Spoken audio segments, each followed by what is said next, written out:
Welcome to Wine Soundtrack USA. Listen to the passion with which producers narrate their winery and their world. In 30 answers, discover their stories, personalities, and passions. Hello, friends and listeners of Wine Soundtrack. This is Allison Levine, and today I'm sitting with Greg Morthole, the winemaker of Davis Bynum Winery in the Russian River Valley in Sonoma. Greg, welcome to Wine Soundtrack, and tell us a little bit about Davis Bynum. Yeah, it's great to be here, Allison. Yeah, Davis Bynum is a historic label. Davis ended up making the very first single vineyard Russian River Pinot back in 1973. Wow. And so, but the storied history goes back even further. Back in 1951, when he was all of 25 years old, he and a friend, who I think was also 25, they're up on Spring Mountain in Napa at his friend's little family winery, I guess.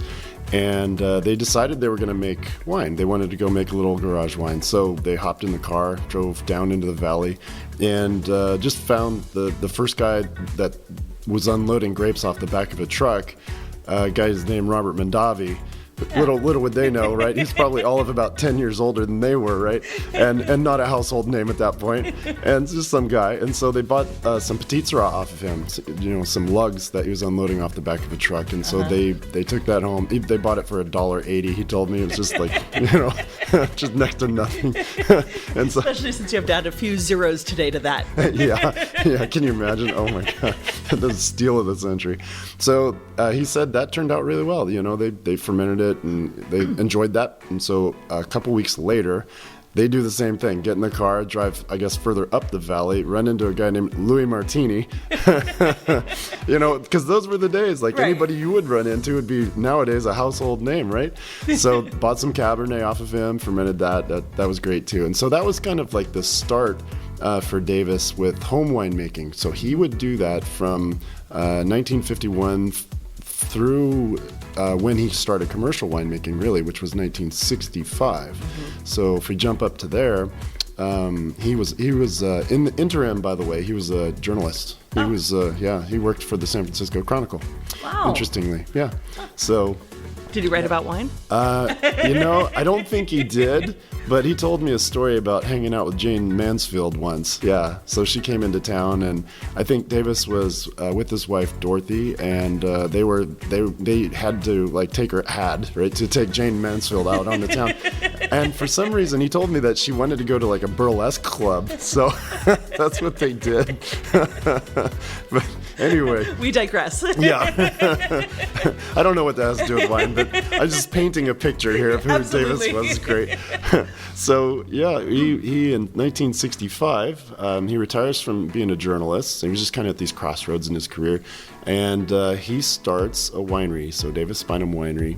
We have an old picture. It's in Albany, California, which is right next to Berkeley in the East Bay. Okay. And so he started at this plumbing warehouse because it had floor drains and whatnot, and it was kind of set up for that. But yeah, then he built it out into a small winery. He ended up buying grapes, from here and there, and he ended up knowing the Wenties and the Spastianis were friends, and he was buying grapes from all over and all kinds of different wines too, blending them to his own tastes and bottling it. And so those were kind of the days. And so he bought a vineyard up in Napa where Whitehall Lane is now. He used to own that property. But things didn't work out. He wasn't able to build a winery there. The residents kind of came out in a tour de force and were like, no more wineries. This is like, 1971 or something like this, right? So then he has this fateful dinner in December of 1972. And it's with the Allen family that live right next to the Rochiolis on West Side Road. Okay. And so, of course, this plays into history. They had a bottle, the Rochiolis had planted Pinot in 1968, and very early. And so they had a bottle of that homebrew Pinot on the table. They were selling it for $150 a ton to Martini and Pratti. It's a winery down the road. And it was just going into this mixed red wine. As Pinot Noir did at that time. Yes, right. Yeah, no varietal wines really, right. Or all that. Yeah, no recognition whatsoever.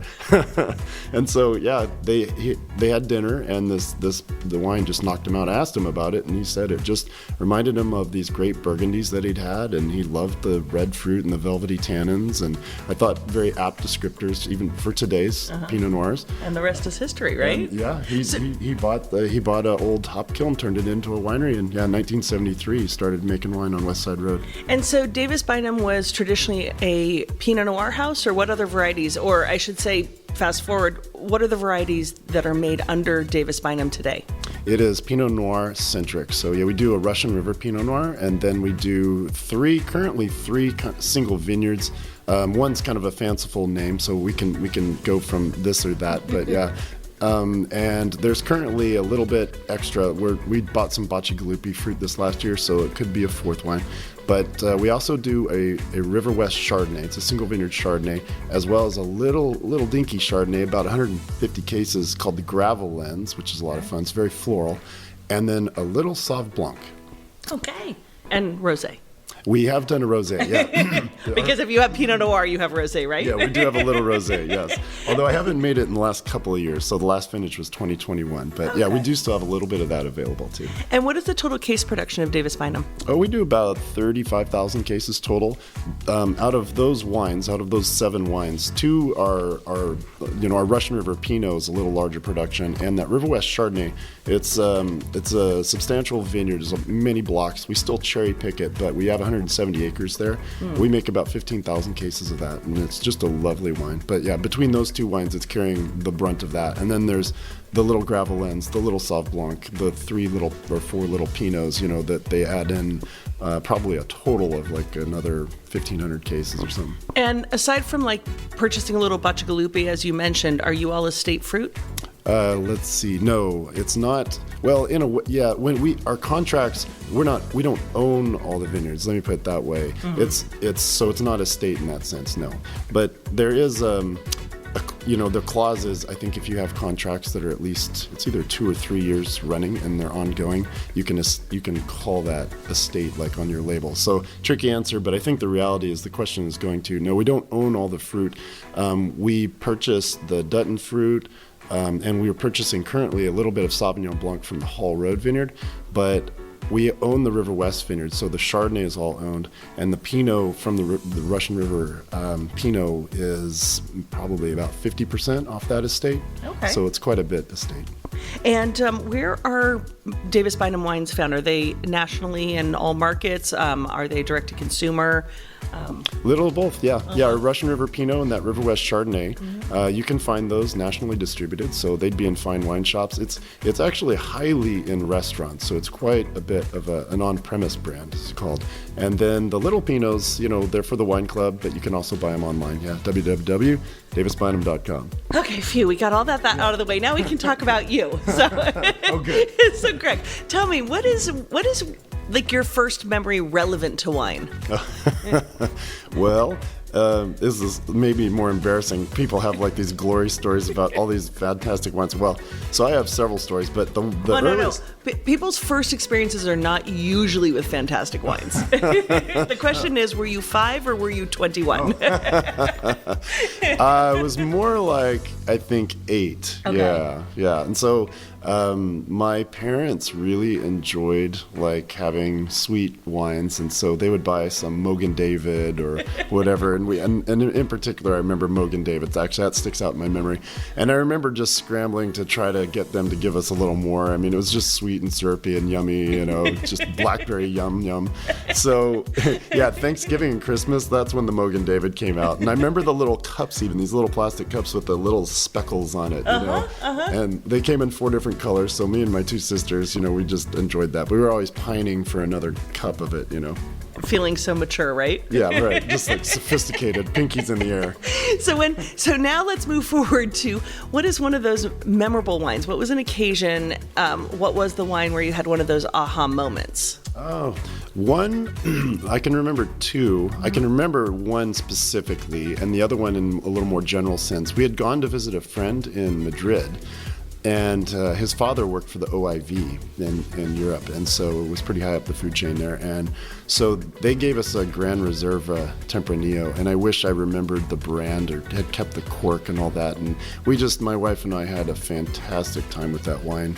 in Glen Ellen, at a restaurant in Glen Ellen, and so it was a memory, of course, of the family and who we still are in touch with.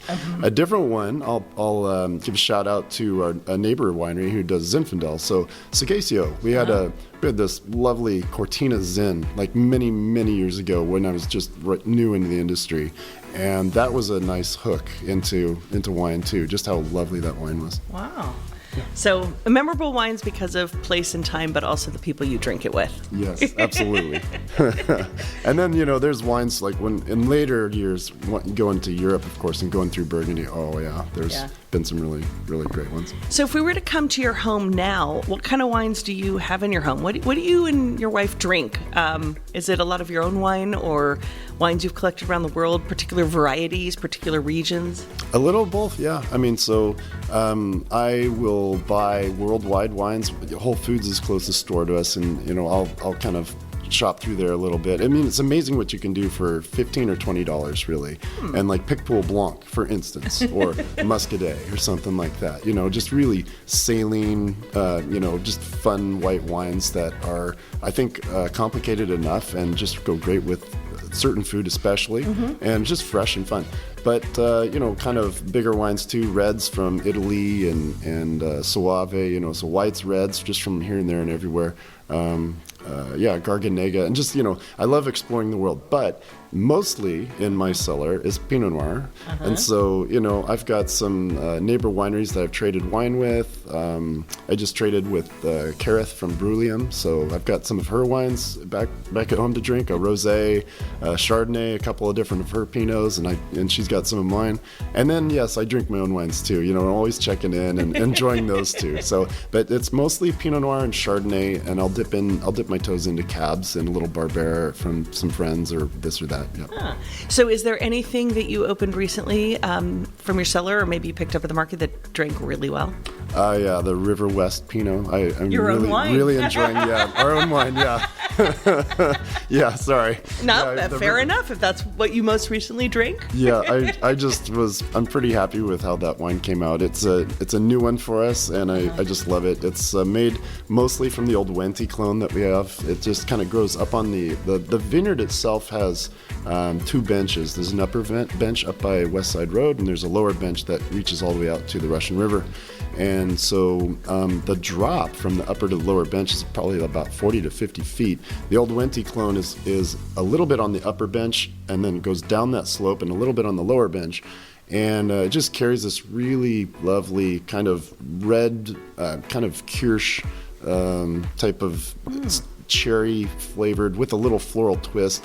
And that carries the wine. And then I put in this last vintage, about 30% Pomar, which is a little more leathery and earthy, a little more savory, and also a little richer and more oily. And so that married in. And a little bit of Clone 115 from the upper bench, too.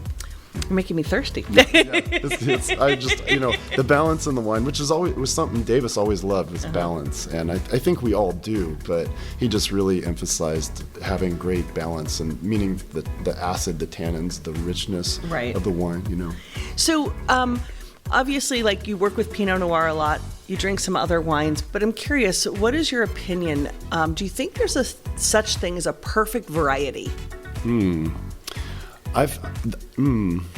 That's a good question. I think Pinot is, as tempestuous as it is pretty close, just because they come out so complicated and interesting, but they can be mind-bendingly difficult too, at times. And you're just like in the vineyard or in the winery, or, and so part of that, I mean, is it like a rom-com or is it a tragedy? I don't know. Pinot's just a little bit of all of that. And that whole journey that you go through with it just kind of makes it that much sweeter when you have a good one.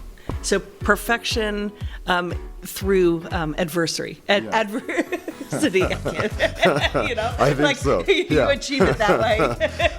I can think, I guess is a little, I'm going to knock a variety here, but I have a hard time with Viogniers, for instance. I've had a few good ones, and we don't make one, so this would be just and a shout out to anybody who can make a really great Viognier, just a standalone. It's just that variety sometimes legendary aromas, but sometimes the wine just falls a little flat in the mouth, and I like my whites with a little better acid, a little higher acid. So it's perfect for some people, maybe just not for me. Absolutely. Well, let's talk a little bit about acid texture, and you spoke a little bit about picking up some complex wines that are also really good with food, like Pic Poul Blanc and stuff. How do you approach food and wine pairing? Do you think there are hard and fast rules? Are there certain guidelines that you use, or you just set your sights on what you want to open and you don't really care? There's a lot of that, actually. Yeah, I'm very willing to try probably just about anything with anything, and some things are kind of go together surprisingly, but some things like cheeses. There's a wide. I mean, the world of cheese is very wide, and so if it's a little more saline, really, or if it's creamier and all that stuff. So yeah, you kind of pair up creaminess with creaminess, and so I'm kind of getting away from cheese in particular, or it doesn't, cheese is a good example for food, I mean. Yeah, in texture. Yeah, the cream cheeses and all that. I mean, I love Manchego. I tend to like the semi-soft cheeses are more my favorites, and things that are a little bit nutty, but kind of like me, maybe perhaps a little bit nutty, but like I don't know, just more mild. I do like the stronger ones too. So then, how do you pair wine with that? Because if you have a strong cheese versus a creamy cheese versus a semi-soft. Well, the creamy cheeses, I think wines with some, like Chardonnay is perfect for that, but I also think Chardonnay and Pinot Noir especially. I think Pinot Noir goes with a huge range of wines, of foods. But Chardonnay, especially like a higher acid Chardonnay, like our River West, I think with a really soft cheese goes great. And so, let's say you do the green apple slice, right? So the slab of brie on top of the green apple slice, and then with Chardonnay, I think that would be awesome. But like normally you pair tannins, so if you have a Pinot or you're drinking a Cab or whatever it may be, and then that's why people go into bigger meats, and that protein just seems to like help wash that or they just play together. The wine helps wash that food they can down. hold up and don't get lost. Yeah, but in the higher acid wines, it's kind of mouth-watering. They tend to cleanse the palate a lot, but I mean, I really go a lot of different directions. I've seen fish, blackened cod whose flavors just really went, in a whole different direction. All it took was that little bit of caramelizing, on that layer to add those flavors that went well. But I've shifting it from like a white wine to a red wine. Yeah, absolutely. Yeah, and drinking a big Pinot or a Zin or a Cab or something like that. But I've also had some disastrous results too. And sometimes like you don't see it coming. They're like, oh, okay, well either shelve the food or the wine. You got to pick which one you're doing that night and try something different. Absolutely. Well, that's the whole fun of it, right? If it doesn't work, you learn something. Yeah, that's right.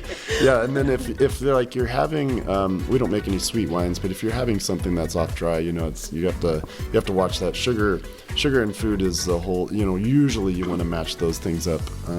I know, kind of famously, people will drink things like Riesling and off dry wine like that with some spicy foods, and that does seem to work. But if you're something that I've seen at many wine dinners is when they pair Pinot or a Cab or something like that at the end of the dinner with a dessert that just is too sweet for it, and it really doesn't go that well.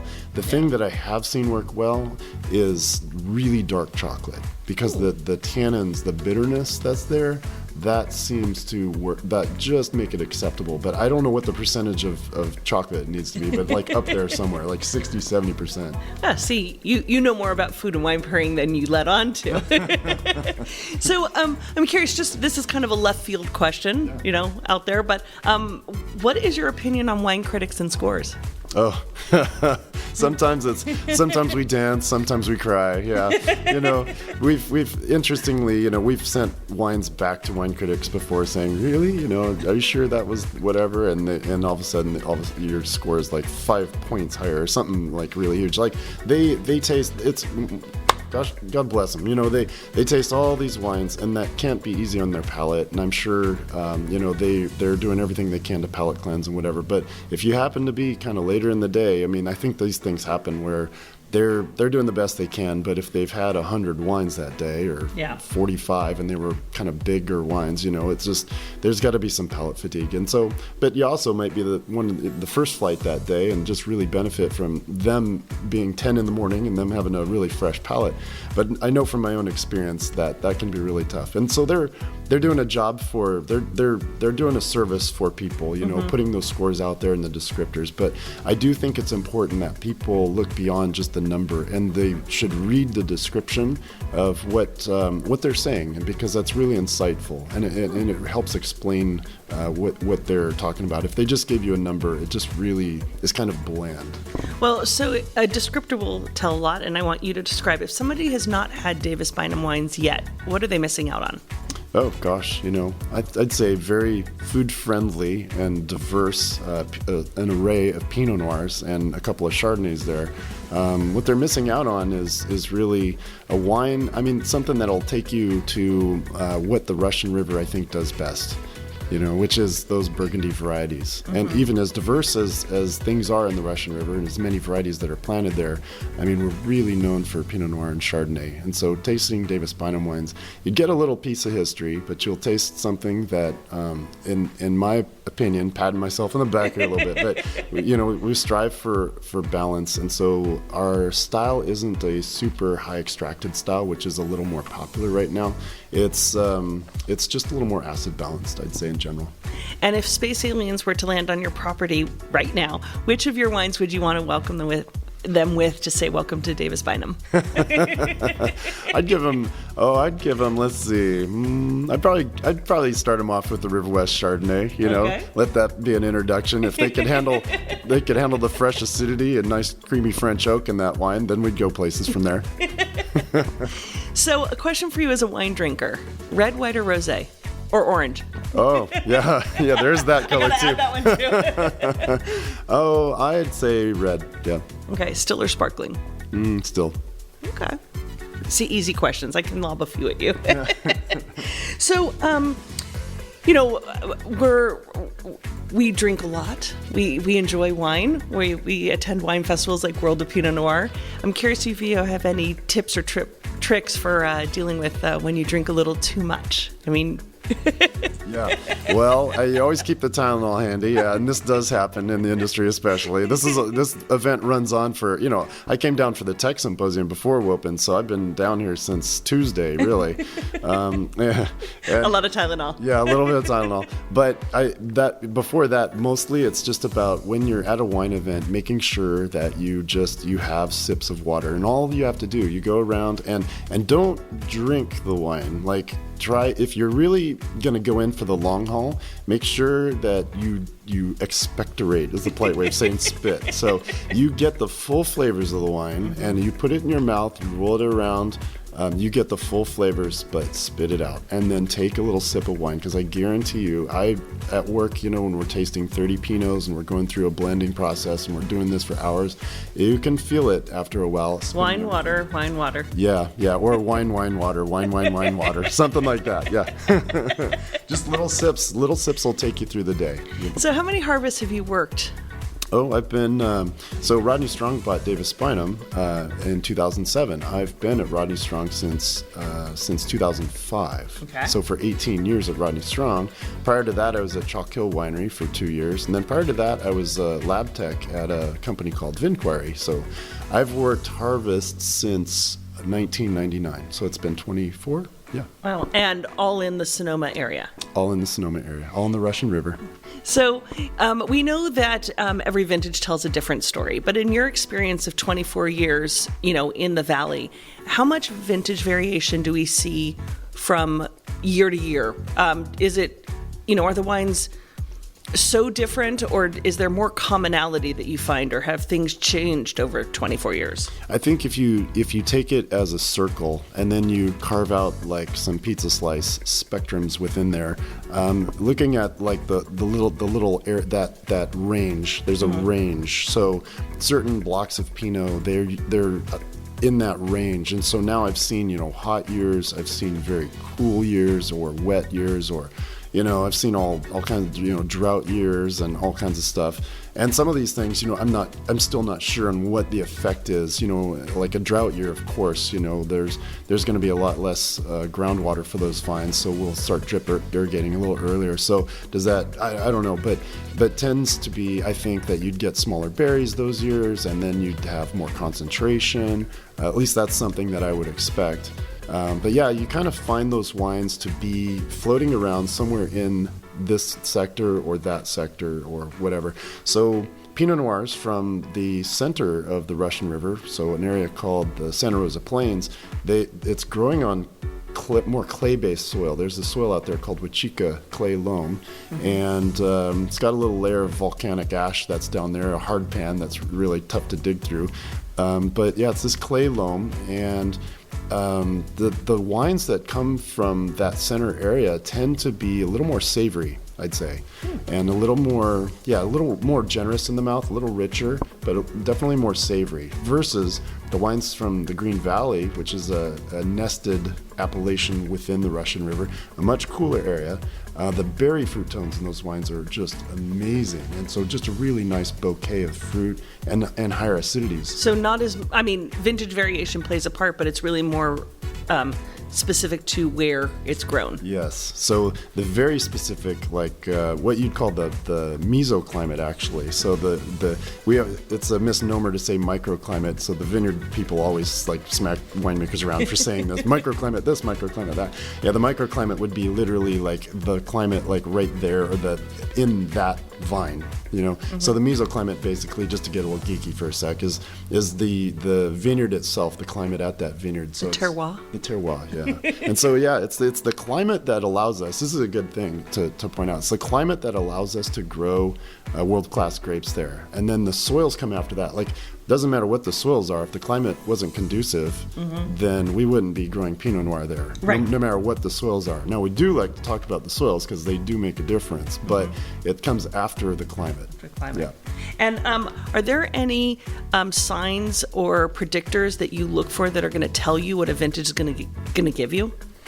I look, heat spikes. I start thinking that the wines that vintage, in particular the reds that you're going to ferment on the skins, will have more tannins in a warmer year, generally.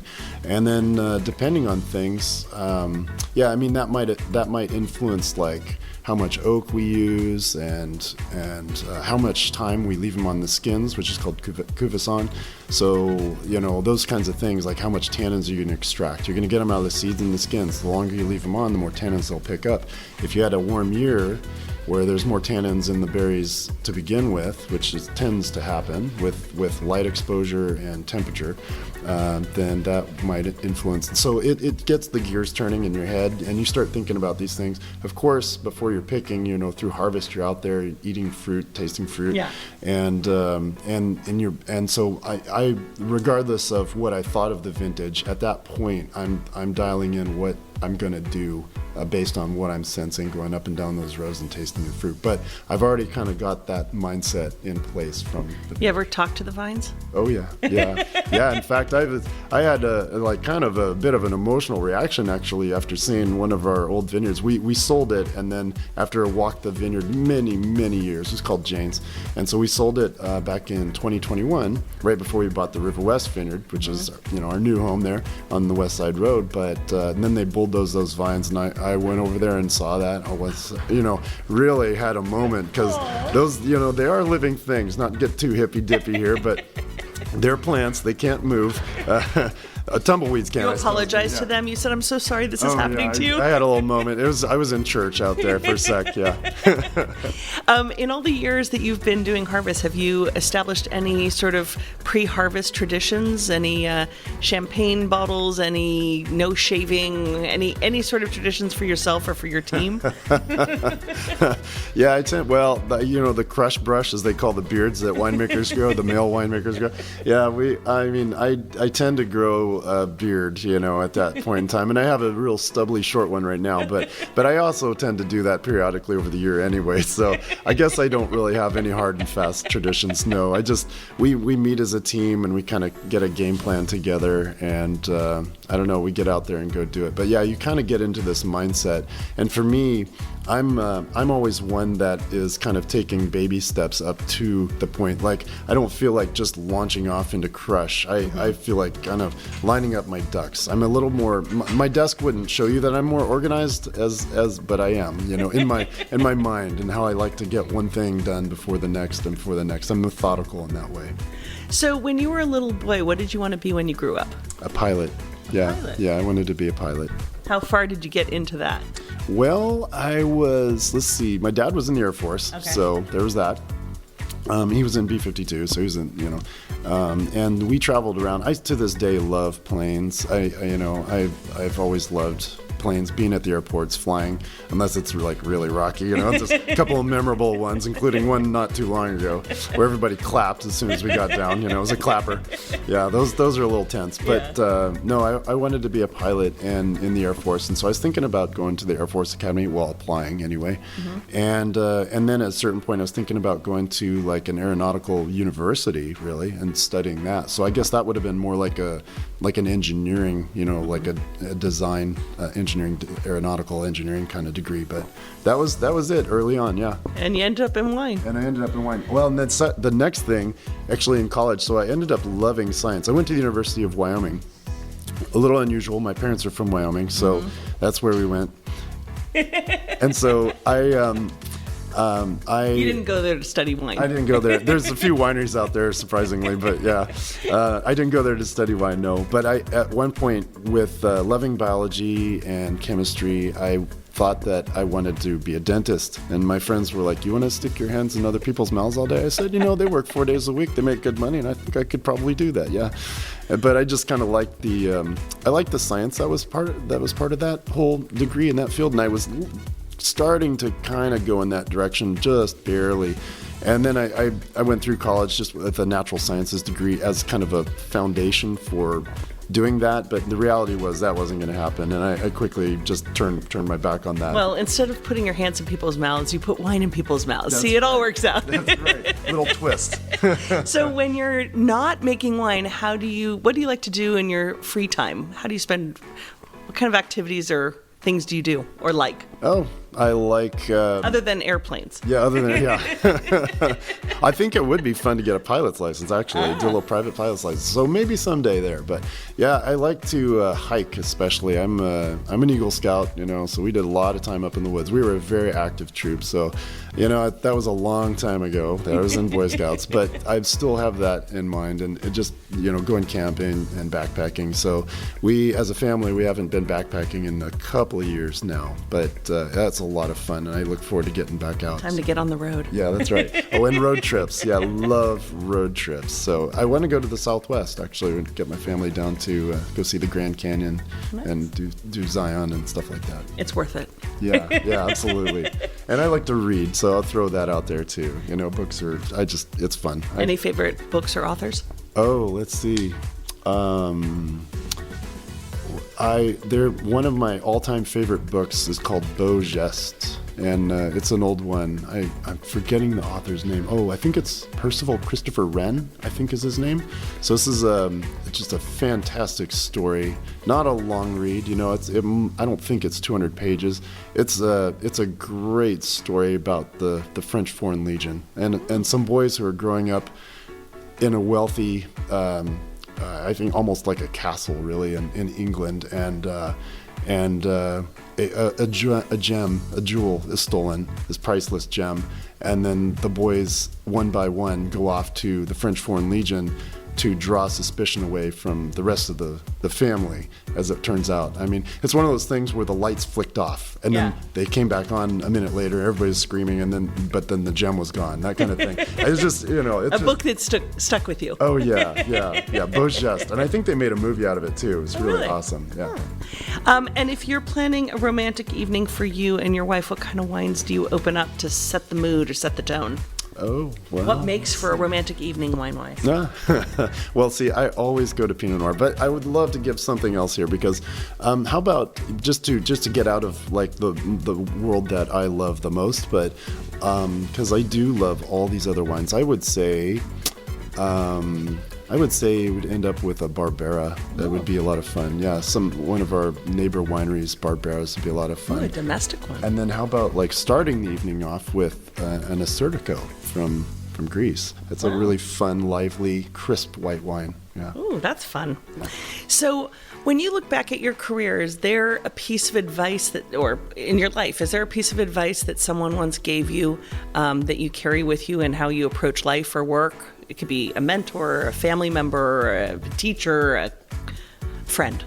Oh, my Grammy, before she passed away a few years back, she told me to enjoy life. And, that is just one of and she just, we were in her kitchen and we were getting breakfast ready, and we were just having a deeper conversation. And she, she knew she wasn't going to be around too much longer. She was in her 90s, passed away at the age of 95. Wow. So, and she, she just told me to enjoy life. And those were kind of, and she lived for another year or two, but those were kind of her parting words to me, was to make sure that whatever you do when you're out there, if it doesn't feel right, then something's not right. And we all go through times when a few things are uncomfortable in life, of course, but like if you can feel if you're on the right track. And boy, when I got into winemaking, it just was really something that sunk in, and you just really love it. All the winemakers that I know just really love it as I do. I love that. So, yeah. So when you look back at your career, what would you say is one of your proudest achievements to date? Oh, well, there's a particular wine I can think of that I'm super proud of. Yeah, there's none left, so please don't call the winery asking for it. I mean, it's gone, right? G-O-N-E, gone. I don't have any, and the winery doesn't either. But let me throw a little shout out to the Gravel End Chardonnay that we make from the River West. So we make a River West Chardonnay, and then there's this little sub block. Very proud of that little block and the wines that it makes, and it's very floral. So it's planted to a selection of Chardonnay called the Spring Mountain Clone or Selection, and it just makes a wine that has lovely balance. But we pick it early, so it's got bright acidity that just kind of cuts through the richness that the wine has. In 2018, this is the wine it's talking about. 2018, that vintage was the best Chardonnay that I've ever made, and wow. I think that our wineries made, or at least in a long time, because I couldn't say, going back prior to my tenure, but I think it's the best Chardonnay we've made in 18 years, really. And when people got a hold of that, it blew out the doors. And of course, now you have to live up to that. Can you do it again? Yes. Can you meet it again? Yes. See, it ruins you in a way, right? Because now you set the bar. And there's Pinots like that have done that for me too, and the Sauv Blanc as well. The 2017 Sauv Blanc, Virginia's Block Sauv Blanc, it was amazing, and you always strive to get, but I'm so appreciative of having those vintages, because then how good it can be. Like something just extra happened that year, and it might have been Mother Nature really providing, the different compounds that ended up in the wine. But in all likelihood, the little dance that we do making these wines, we made all the right moves. Just perfect harmony. Yeah, perfect harmony. Didn't step on her toes or anything, and it just all worked out. I love it. So complete this sentence for me. A table without wine is like? Oh gosh, a table without wine is a desert island. We're going to come back to that one. So I've got now we're at a point where I'm just going to ask you some silly questions, but they're a little thought-provoking. So we're sitting at a table. There's an empty seat next to you. Your wines are on the table. Who from any walk of life, living, deceased, famous, not famous, personal, would you want to be sitting there sharing a bottle of Davis Bynum wine? Oh, I'd love to share a bottle with my grandpa. Yeah, who's gone now too. But I would love to. He was a cowboy, literally out in Wyoming, and I think I know he'd be so proud of what I'm doing nowadays, which I wasn't doing when he'd passed away. But he passed away back in the early '90s. But just to kind of see what I'm doing and how it's made. I mean, he would be really intrigued by kind of the nuts and bolts of the process of growing grapes, because that would be something he would be a little more tuned into, but then the winemaking itself, and I think he'd just be really, really amazed by the process. I'd love to explain that to him, and taste him through it. I love it. Okay, now we're going to get back to the deserted island. Oh, okay. Yeah. So if you were going to a deserted island, what 3 wines would you want to take with you? And they don't have to be your own. They can be your own. They can be anything you want. There's refrigeration if you want. There are ice cubes if you want. I get those questions all the time. So just what 3 wines would you want to have if they were the 3 last wines you could have on Earth? I think I would definitely want like a Chassagne Montrachet. It would definitely like a white Burgundy, like a really nice, crisp, lovely white Burgundy. I would love to, I think going back to Spain, having just a Gran Reserva, like a Rioja, really high shelf.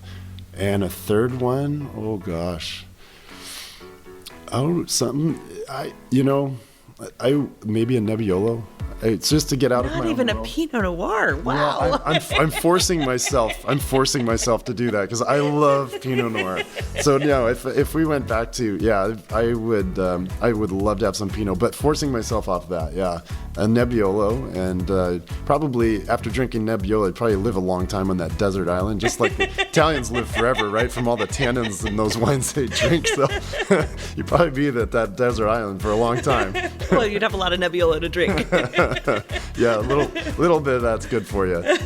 Okay, so you've been talking about a lot of the wines you make, and you've given these beautiful descriptors about these wines, from the gravel Gravelin Chardonnay and the River West Pinot Noir and the Chardonnay. And I'm curious now, we're going to play a little game where we pair it with music. Okay.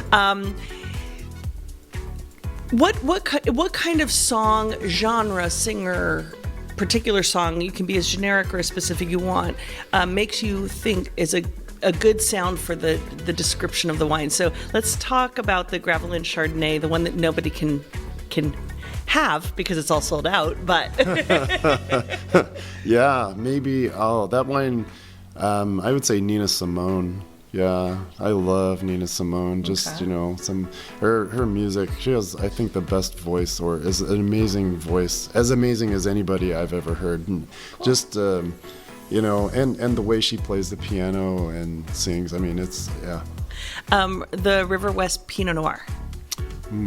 Pearl Jam. Ooh, yeah, okay. Like to rock well with some Pearl Jam. Yeah, I bet. Especially from the album 10, going back to like high school. Yeah, that'll take me there. Your Sauvignon Blanc. Ooh. That's a couple of things. Well, I kind of classic rock. I love classic rock. Foreigner comes to mind. I don't know. I like a wide range of music, but yeah, Foreigner is a lot of fun. Or Neil Young. I love Neil Young. Okay, and last but not least, your estate Pinot Noir. How about, like, it's almost like if we get a little more contemplative about it. I like Simon and Garfunkel, so there's a song called El Condor Pasa, and if you sat there, it's just a really lovely kind of song that whistles along, and I could sit there and drink my Pinot with that in the background. Oh, we could keep going. Yeah. But I've taken up too much of your time, so I'm going to ask you one more 2-part question. Yeah. The first is, what wine region in the world is at the top of your bucket list to explore?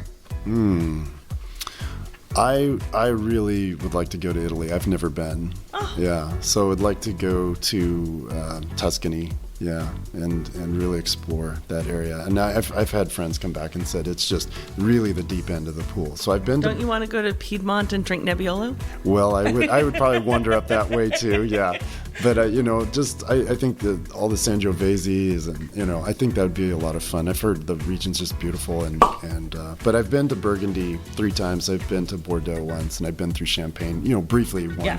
So I'm kind of steering away from there. But there's a lot of other areas in the world too that would be great to go to. But absolutely. Well, my last question, Greg, is if people want to visit you and Davis Bynum, where can they find you? What can they experience? Where do they go? they would go to Rodney Strong Winery, which is in Healdsburg. So yeah, you can actually fly into the Sonoma County Airport. You can fly into San Francisco. It's a bit of a drive up, but not too far. It might take you about an hour and a half, probably a little more. With traffic especially, it'd be maybe 2.5.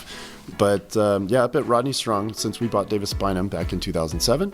And of course, you can go online, www.davisbynum.com, and get the wines. It's like the whole www. And yeah, come visit us at the winery. We would love to see you. We have beautiful flights for that and a terrace actually. So especially in the nice warm months, you can sit outside in the shade of the trees. There's a fountain in the background, and it's full service down there. Yeah, it'd be a lot of fun. And then maybe you'll put on a little Simon and Garfunkel, and people can be contemplative while they sip your esteemed Pinot Noir. Yeah, I love Simon and Garfunkel. Yeah, see, it's a range. You got Pearl Jam and Simon and Garfunkel, Nina Simone. That's just, but yeah, I like all of it. A good playlist. Yeah. Well, Greg, thank you so much for joining us on Wine Soundtrack. Go check out Davis Bynum in the Russian River Valley, and let's go drink some Pinot. Yeah, absolutely. Thank you, Allison. Thanks for listening to a new episode of Wine Soundtrack USA. For details and updates, visit our website, winesoundtrack.com.